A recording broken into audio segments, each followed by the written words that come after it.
Yasir. Mambo. Poa. Hapa inaitwa release lock. Hii kazi yake inabana release bearing pamoja na pressure kwenye pressure plate.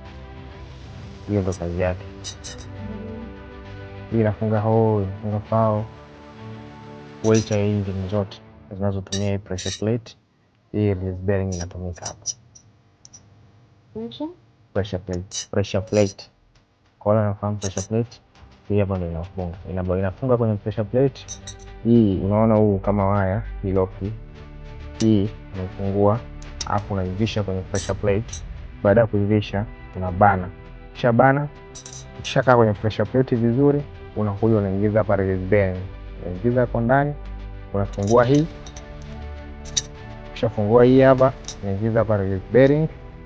Alafu unaibana. Kisha bana hapo release bearing tayari ushaiweka sehemu yake. Kwa unapoenda kuingiza kwenye gearbox, inavaa vizuri, release bearing inaingia kwenye shaft ya engine, inaanza kufanya kazi. Kwa hiyo unapokanyaga clutch inafanya press, inafanya kusukuma au kuvuta pressure plate. Hiyo ndio kazi yake. Hii kuipata ni rahisi sana. Watutafuta tu Samora Automotive, tunapatikana Tabata Matumbi.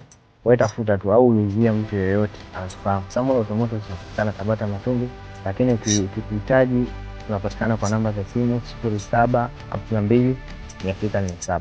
Welcome to Samora Automotives.